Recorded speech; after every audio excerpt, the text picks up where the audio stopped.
el señor Claudio Fabián Tapia. Lo traje porque me parecía interesante, debido a todos los problemas actuales que hay con la AFA, poder charlar y poder explicarle a la gente que capaz no sepa bien qué es lo que está pasando, ya sea que de otro país o lo que sea, qué es justamente lo que está pasando ahora con la AFA, ¿no? Y vamos a hablar primero de Tapia. Tapia nace en San Juan y se muda a Buenos Aires con su familia. En el 82, con 15 años, se prueba en las inferiores de Independiente, donde queda y juega más o menos hasta el 86, donde no llega nunca a debutar en el primer equipo, y en el 87 decide dejar Independiente. Y empieza a jugar en clubes de la primera y en las regionales de AMA. En 1990 llega al club donde él le va a cambiar la vida, que es Barracas Central. Llega a Barracas Central, juega en primera de Barracas en la primera C. Barracas Central es un equipo que nunca, hasta que llega a Tapia, logra pasar de la B Metropolitana. Llega a Barracas, empieza a jugar, eso sí, más o menos en el 95 empieza a irse más a préstamo de Barracas y empieza a ir de acá para allá entre varios equipos, pero siempre quedándose en Barracas, siendo cedido. Empieza a mezclar la vida de futbolista con trabajos tradicionales, por decirlo de alguna forma. Empieza a estar en el sindicato de camioneros, también en Barte, eso va a ser importante para un futuro, ya que empieza también a estar en pareja con la hija de Hugo Moyano. Y en 1998 se retira del fútbol, pero se queda dentro de Barracas Central, ayudando con utilería, con las inferiores, etc., para seguir siendo parte del club. Hasta que en 2001, en las elecciones, queda como presidente de Barracas Central. De ahí empieza su mandato como presidente de Barracas Central. En Barracas Central es un ídolo. El cambio institucional que hace en Barracas Central es impresionante, hace un cambio de infraestructura tremendo. Estando de hecho en Barracas Central empieza a integrar la mesa institucional de primera C, todo esto en el año 2001. Y en 2008 se renueva el estadio y los socios deciden en una asamblea cambiar el nombre de la cancha a Estadio Lavarría y Luna a Estadio Claudio Fabián Tapia, en honor a él. En 2010 logra que ascienda a la B Metropolitana Barracas, que es la tercera categoría del país, y empieza a integrar obviamente la mesa institucional de la B Metropolitana. Y en 2013 pasa a ser el presidente del grupo Ascenso Unido. Ascenso Unido fue un grupo de dirigentes del ascenso, el cual conformaban presidentes del Federal B hasta la Primera B Nacional.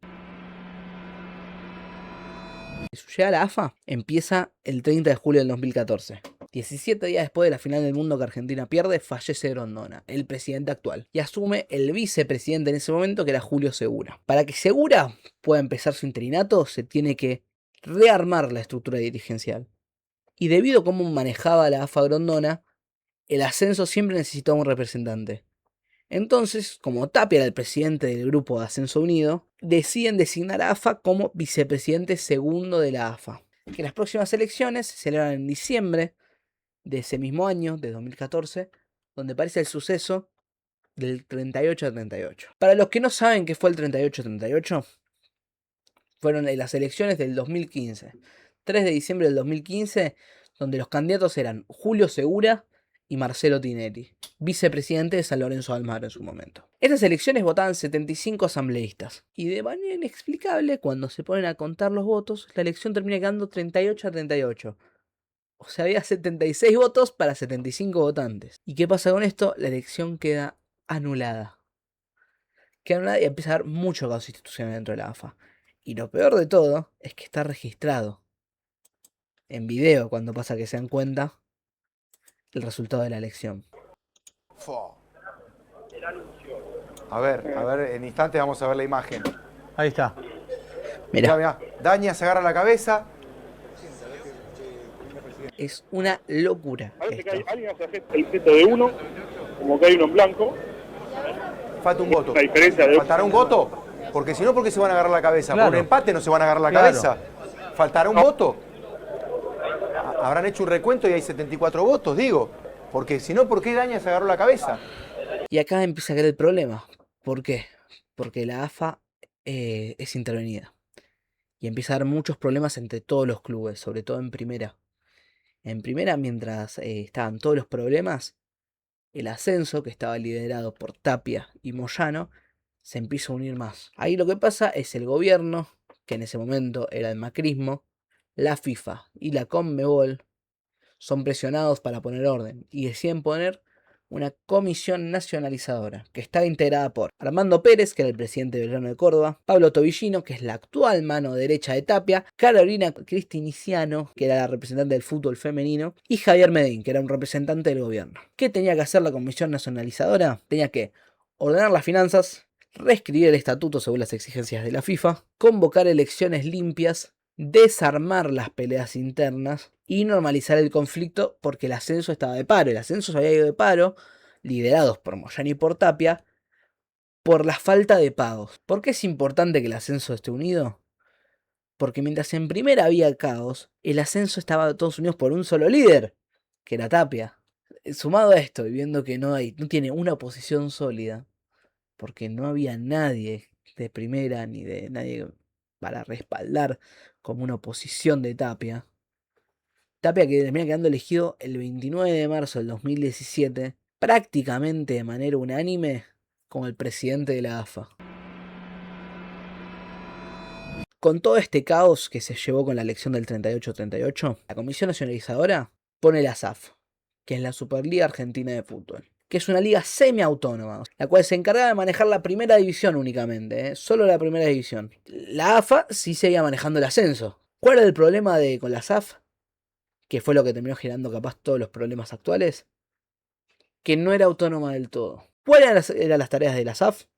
Primero, organizar el torneo. Después, administrar los derechos de TV. Control económico y financiero de los clubes. Tenía su propio tribunal de disciplina, marketing, y tenía relación directa con los clubes de primera división. Pero ¿qué era lo que nos manejaba? Primero, la asignación de los árbitros. Segundo, no tenía personería independiente, o sea, no era reconocida por la FIFA como tal. Después, bueno, no manejaba la selección argentina y no podía existir sin la AFA. Y cuando Tapia asume como presidente de la AFA, su primer objetivo es recuperar el poder dentro de esta primera división de fútbol. Y aprovecha de que la SAF no sea algo autónomo, sino que sea de la AFA, y siendo solo la AFA reconocida por la FIFA. También empezó a conseguir aliados dentro de primera división. Había muchos clubes que no estaban contentos con la distribución monetaria. Entonces, ¿qué es lo que hace Tapia? Empieza a ayudarlos, a charlarles, darles una manito, y así empieza a conseguir la mayoría de los votos. Se le suma todo esto que empieza a cuestionar más a la SAF. No solo a él, sino en el general se le empieza a cuestionar más. Y él empieza a ejercer mucha presión pública y privada sobre la SAF.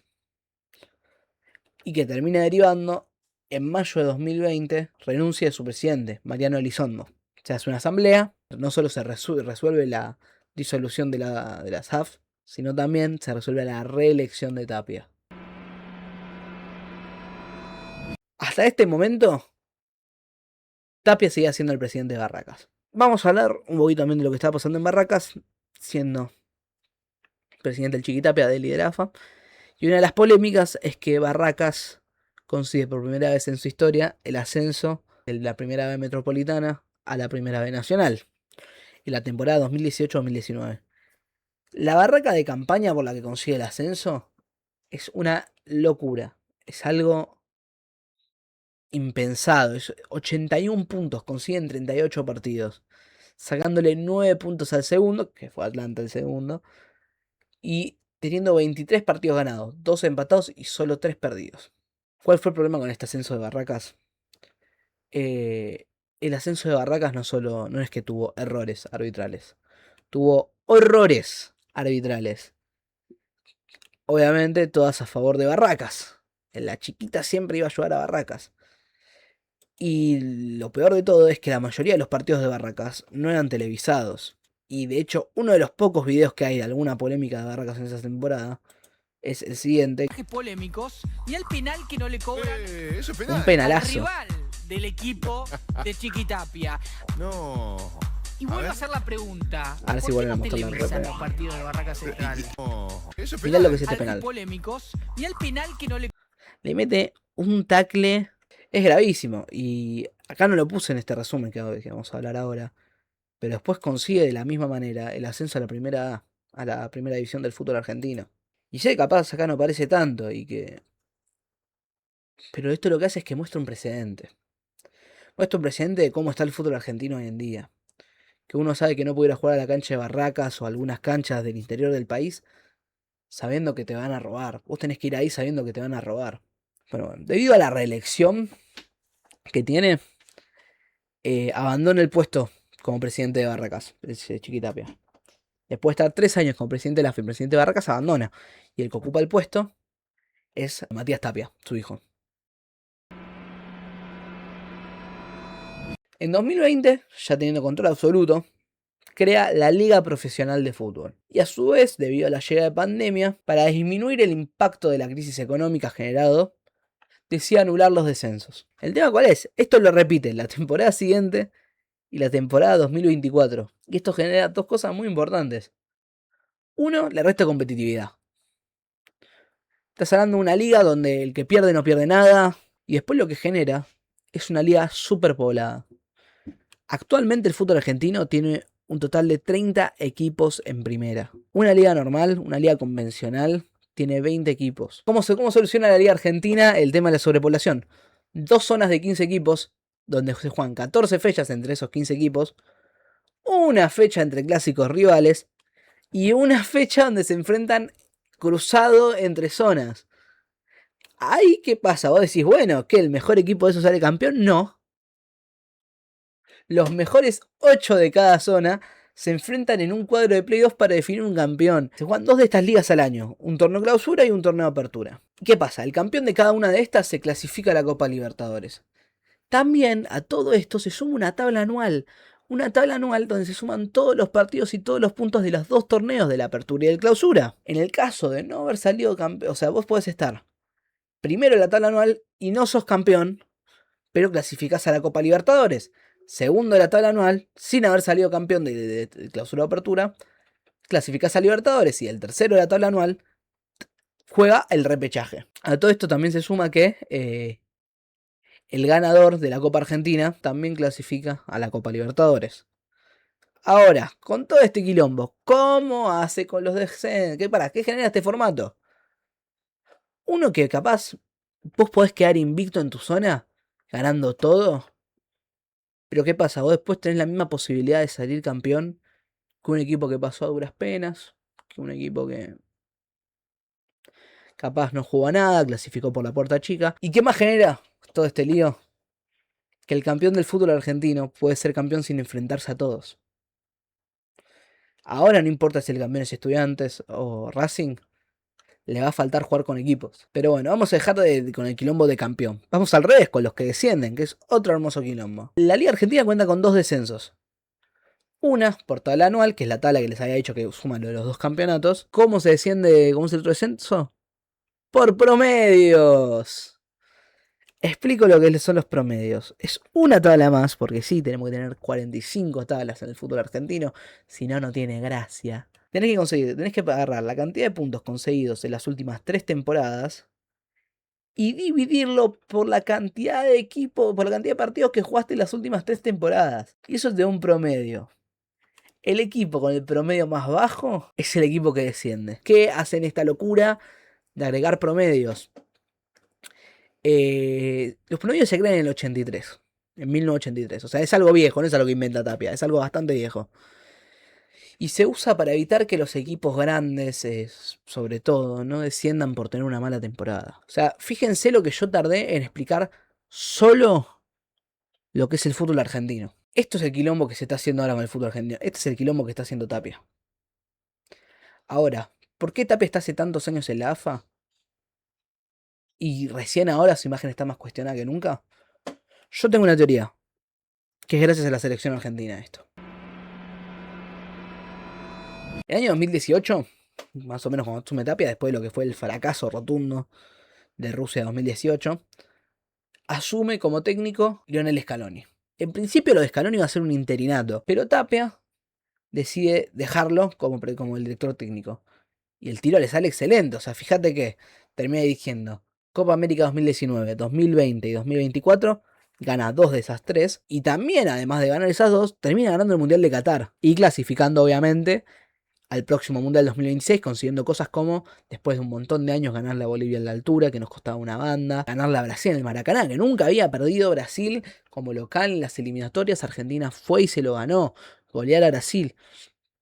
Y ahora, ¿por qué que a la selección argentina le vaya bien es importante para el Chiquitapia. Primero porque, bueno, él designa a Scaloni. Y después empezó a tener mucha relación Tapia con los jugadores. Y muy buena relación. Entonces que Tapia empieza a tener una buena imagen por ahí.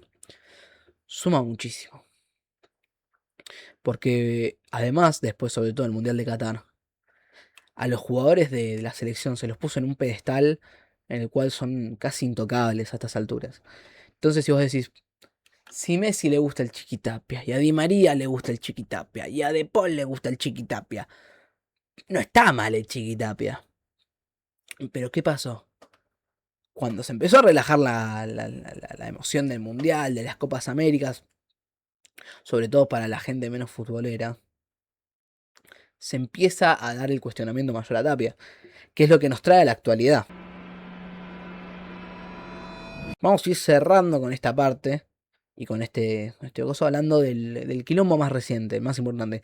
No vamos a hablar de la causa Sur Finanzas porque está todavía en proceso todo. En julio de 2025, Ángel Di María vuelve a Rosario Central, vuelve a Argentina, siendo el campeón del mundo de los que hay, creo que yo de los más importantes que volvió a Argentina por ahora. De obviamente Qatar, ¿no? Vuelve a Rosario Central. Y Rosario Central para mí este año fue el mejor equipo del fútbol argentino. De hecho queda primero en la tabla anual.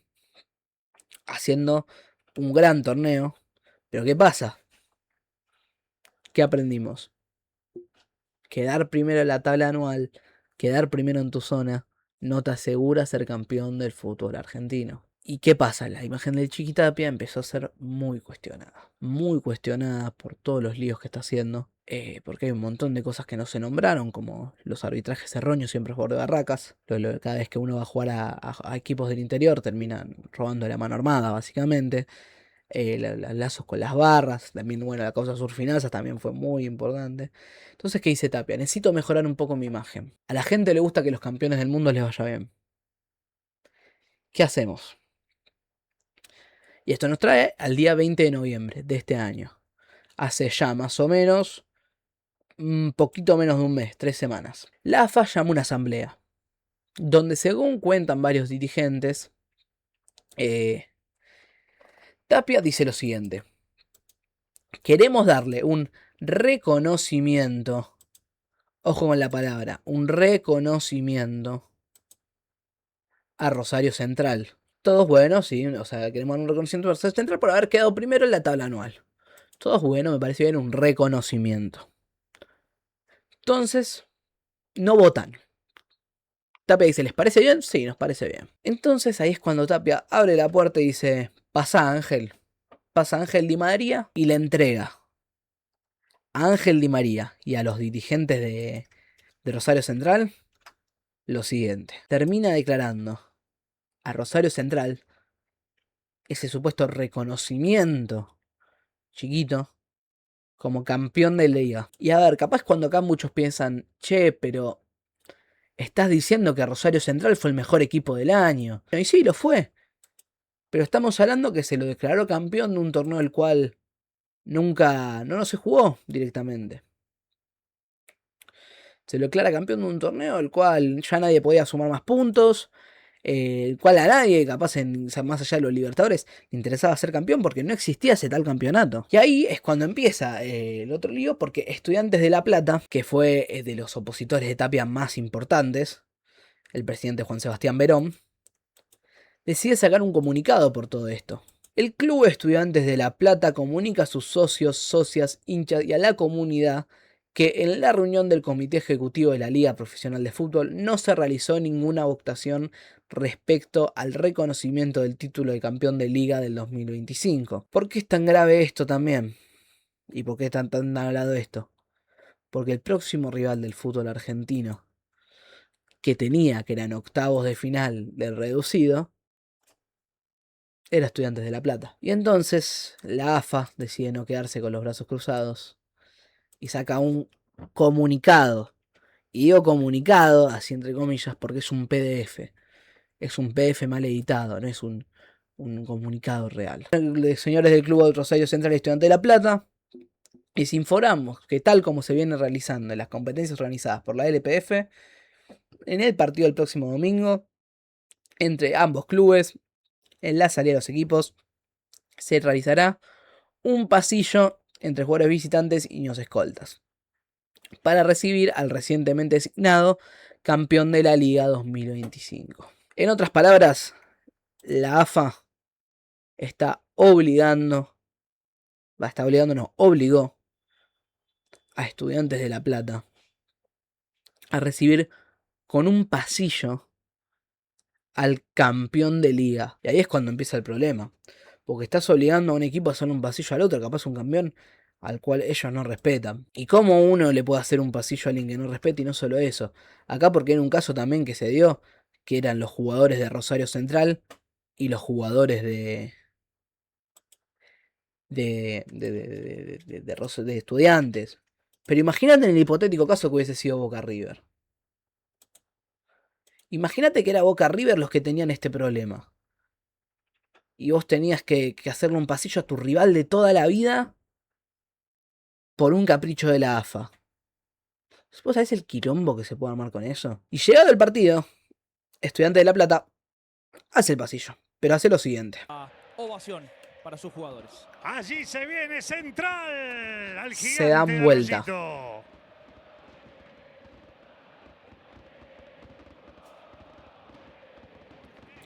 Se dieron vuelta todos los 11 titulares. A mí me pareció algo justo por las medidas que se tomaron. Y la AFA vuelve a responder a esto. Vuelve a responder y responde sancionando al presidente de Estudiantes, Juan Sebastián Verón, por 6 meses sin actividad deportiva.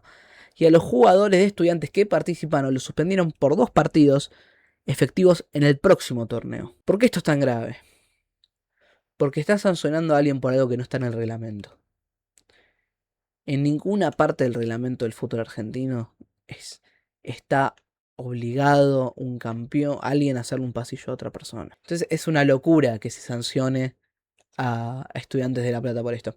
Y todo bien que después se dice que va a estar la cefalía por el tema del año mundial. El año mundial suele haber acefalía y se suelen sacar todas las sanciones que suele haber. Y yo entiendo eso, está bien. Pero no podemos normalizar esto.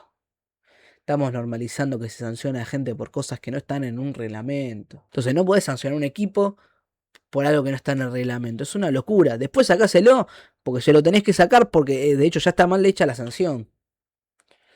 Pero es una locura. Y después de hecho pasa que termina ganando Estudiantes. Y con eso creo que lleva a la conclusión ya del video este.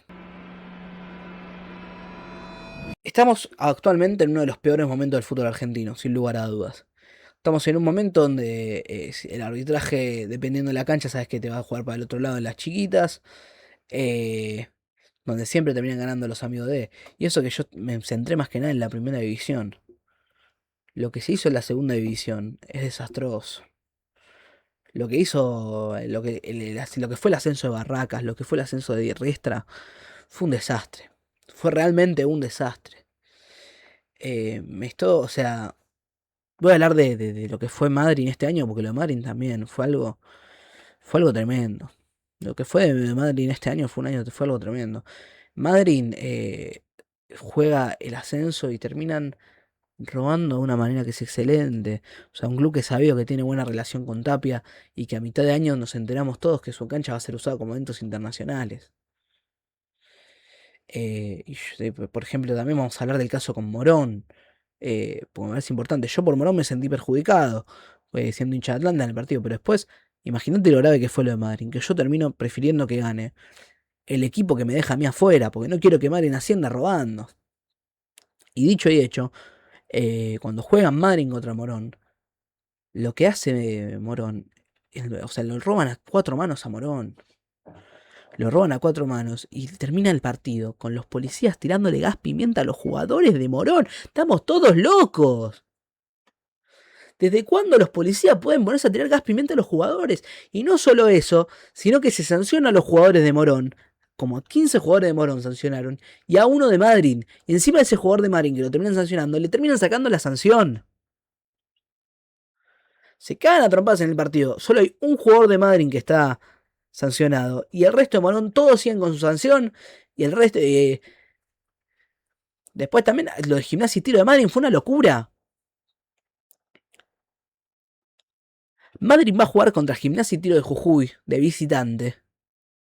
A la mitad del partido, en el entretiempo, se suspende el partido por unas supuestas amenazas al árbitro. Y la AFA resuelve darle el partido, o sea, amenazas al árbitro de parte de Gimnasia y Tiro. Y la AFA termina resolviendo que el partido ese lo termina ganando 3-0 Madrid, cuando estaba 1-0 perdiendo Madrid. Entonces, con Madrid perdiendo 1-0, por unas supuestas amenazas, y ahora digo por qué supuestas amenazas, al árbitro Comesaña, que ya tenía antecedente de haber ido a ver a Madrid a la cancha, ojo al piojo, terminan suspendiendo el partido y dándoselo por ganando 3-0 a Madrid. Partido el cual, de amenazas las cuales, después la justicia demostró que no eran ciertas. Pero el partido ya se lo habían dado por ganado a Madrid. Entonces, ¿cómo resolvemos esto en que están sancionando todos por todos lados? Y Morón, con su partido, el que les conté anteriormente, siendo sancionado, empezaron a vandalizar un montón de murales hechos por la selección argentina. O sea, y esto parece algo no muy grave, pero se está echando la culpa a los jugadores de la selección. Por lo que yo le decía que blanquearon la imagen de Tapia, por lo que está pasando ahora. Y lo peor de todo es que la mayoría de los clubes del ascenso mandaron un montón de mensajes por Twitter bancando al Chiqui Tapia. Todos el mismo día mandando mensajes para el Chiqui Tapia, apoyándolo. Incluyendo también a Morón. Morón, que fue recontra perjudicado cuando jugaron contra Madrid, manda un comunicado diciendo que está a favor del Chiqui Tapia. Los clubes con esto están dejando de representar a los hinchas. Según se cuenta, según se rumorea, lo que pasó fue que el Chiqui Tapia habló con los clubes y le dijo, che, hagan esto comunicado, si no, se corta la billulla. Y acá es como te digo, es muy grave que se haga esto. Es muy grave que se haga esto. Porque que los clubes dejen de representar a la gente, creo yo que es lo peor que puede haber. Ahora, ¿es la solución para el fútbol argentino que se vaya a Tapia? Y para mí lamentablemente no. Primero porque el fútbol ya argentino está muy dañado. Pensá que si vos querés volver un torneo de 20 equipos como un torneo normal, tenés que hacer, y querés hacerlo rápido, tenés que hacer una liga con aproximadamente 10 descensos como para empezar. Porque ahí te estarías cagando los que ascienden. Y tenés que comer también todo abajo. ¿Y qué pasa también? No hay ninguna contra sólida. Todo bien que muchos hablan de Juan Sebastián Verón, qué sé yo. Pero no es ninguna contra sólida porque hasta el momento sigue negando querer ser presidente de la AFA. Entonces, si vos no tenés a alguien a favor, no tenés una contra sólida contra Tapia, el que sigue va a ser el amigo de Tapia. Entonces, a falta de una contra sólida, esto va a seguir yendo peor. Como hincha de fútbol y como optimista, espero que esto se arregle rápido. Espero que un poco lo que está pasando, que se está destapando con la causa Surfinanzas, ayude a arreglar un poco todo lo que está pasando. Porque realmente es un desastre. Y me parece que ya el fútbol argentino está muy dañado para seguir dañándolo más. Yo creo que de acá a 3-4 años, si esto sigue así, vamos a ver un Barraca Central robando todos los partidos con tal de salir campeón. Y cuando pase eso se van a acordar de mí.